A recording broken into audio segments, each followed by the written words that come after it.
Hi, Christy here, Real Fit for Real Life, and I have been posting a lot lately about hip mobility and how important it is and how life-changing it is when we can just spend even 5 minutes a day really focusing on this facet of our fitness and health and well-being. Hip mobility is totally different from any other kind of workout modality, and so you really have to separate it.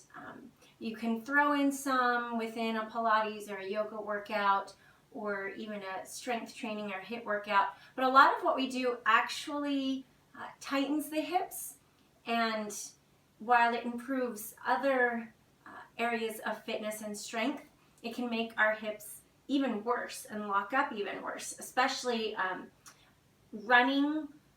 A lot of glute focus can sometimes make the hips a little bit tighter. So this helps to keep you balanced and offset any of those negative issues that are happening to the hips because you're getting super strong in other aspects. So this is just a brief hip mobility workout that you can incorporate after you do a run, after your HIIT workouts, on your rest days. So let's get going. First thing we want to do is just come seated, and I'll kind of come to the side so you're not like looking at my running shorts. I'm sure that's a really good angle. We're going to anchor the feet about hip width apart and kind of relax through the chest and shoulders and lean back as if you are just, relaxing on the beach. And then squeeze through the abs, and we're going to drop the legs all the way to the left. Now, those of you with super tight hips, you might not be able to even get this low. So just take it where you can. Inhale, center. Exhale, opposite side. Really try to drop that top leg down. And inhale, center. And exhale. Drop, drop, drop as deeply as you can. Inhale and exhale. Drop as deeply as you can. Good. Now, if that's difficult, you can add a little bit of body movement in that direction, and that will allow that hip to really come down. So exhale and drop as you rotate the upper body. Inhale, exhale, drop. Good. Now, I know this seems super easy, especially for you like intense exercisers, but this is just like the precursor to the hard stuff. So stay with me. Good. Now, if you are flexible, you can hold on to one big toe or use a strap or keep that knee slightly bent. But we're going to focus on just the one leg, dropping open, push it into the floor, come center, and now drop across the body.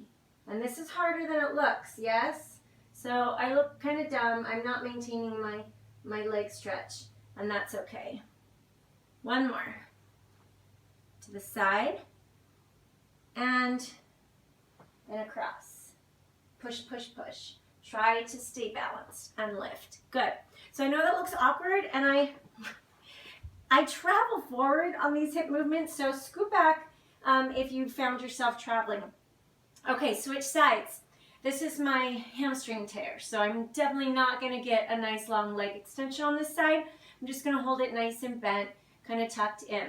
Again, I'm going to open up to the side, pushing down through that right outer thigh and knee, and then squeezing the abs. I'm going to try to come opposite direction without falling over.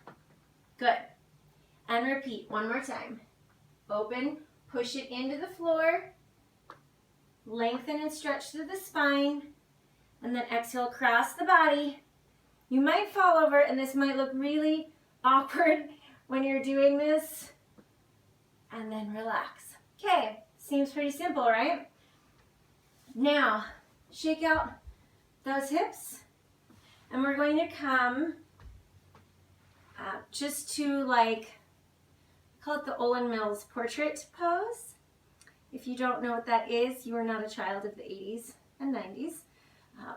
Maybe it's the Sears portrait pose. But you've got your legs gently bent, and you're just leaning into this right arm. Now we're going to lift this left leg and sweep it as far forward as you can, and then sweep it as far back as you can, keeping this leg just hovering right above the floor. Exhale forward. Inhale, stretch back.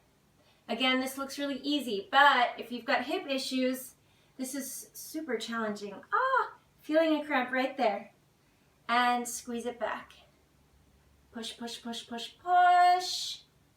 And lift up tall. Good. Let's switch sides. So again, you've got your beautiful Olin Mills pose. You kind of need to lean a little bit. Keep those abdominal muscles engaged. Squeeze and lift. Now, if you're really weak in the piriformis, outer thigh, glutes, you might not even be able to lift. So work on that. Okay, we're going to lift and squeeze it forward, forward, forward, forward, and push back, back, back, back as far as you can. Again, just sliding a couple inches over the floor and squeeze it back and breathe. Really try to go for range of motion. Make this as big as you can and squeeze it back and release. Good. All right, now we're ready for the tricky stuff. Check it out. This stuff seems so easy. We're just sitting around, right? Okay, so here's the fun stuff. We're going to come cross-legged. This is what we've been working on. I'll give you hopefully a better angle. So the tighter your cross leg, the harder. If you've got bad hips, you might not even be able to sit cross-legged. So this might be an exercise that you have to build up to, or sit propped up on a step or a bench or some pillows to get your hips a little bit above the knees. So we're going to cross the ankles, stretch the arms forward, really zip up the abs, lift the chest. You need a little bit of momentum here. So first find a little bit of that rock. And it's best to do this bare feet, so that's why I shed my shoes, because ankle mobility is a huge part of hip mobility. I mean, it's all connected, right? So deep breath in and lift. Try not to stumble and fall. And I know my head is out of the shot, but that's okay. All you need to see are the lower extremities, and bend, nice and slow, and sit, and lift. Squeeze. And it's okay, like I have to catch myself. I rock back, lose that balance. That's okay. And slowly down. Okay, switch top legs, crossing the ankles. And again, just kind of rock back and forth. Really find that length through the spine. And check in with your feet and ankles. You got to use those inner thighs to squeeze you up. Ready? I don't know why I build up to this so much. Deep breath in and lift. That was a big step back. That's okay. And slowly down. Good. And lift. And slowly down. Okay, so if you failed epically on that, you are not alone. That is really hard. My fittest runners cannot do that at all. So don't feel bad. As you could tell, when I did left foot on top, I'm a little bit weaker on my left hip. And it's fascinating because when I run, I can always see my left hip is rotating open a little bit too much. I always get blisters on my left foot. I always get my injuries on my left side.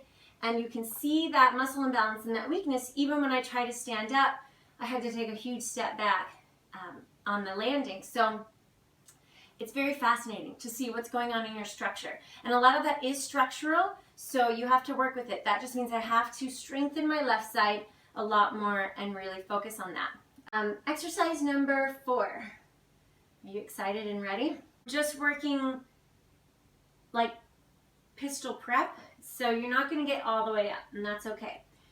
Stretch those arms forward, squeeze those abs, and you're just going to lift. Imagine you're trying to lift, and push, and push. And I travel, it's okay. And push, and push, and squeeze, and squeeze. Okay, you tired yet? Shake it up. Switch sides. This is one of those preparatory exercises that makes you feel kind of like a fool because it doesn't look hard at all and it's super duper hard. Engage the abs. It's all about squeezing those hips internally rotating. We tend to always fall open. So squeezing everything together, squeeze those inner thighs. Ready?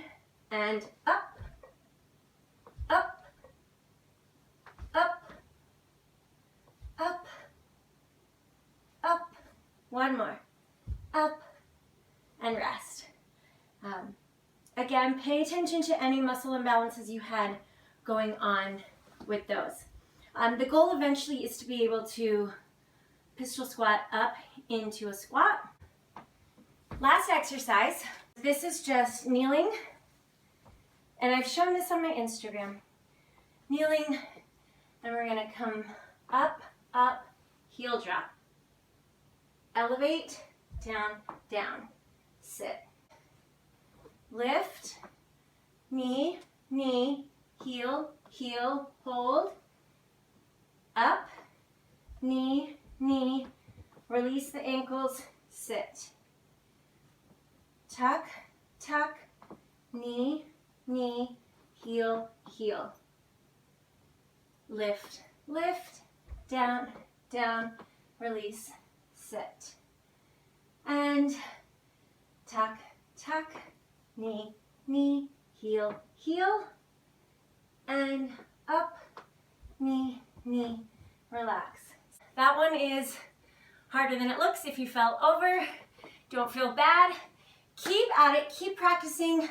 The best thing for your hips and low back and ankle mobility are just these low squats.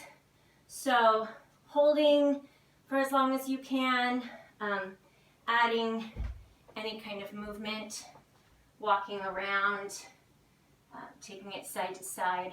So working into these hips will really save your low back, really strengthen those ankles. This is really important for runners, walkers, everybody really. You are only as old as your hips and back. That's what I am learning at the ripe old age of 40. So try these exercises, pass this on.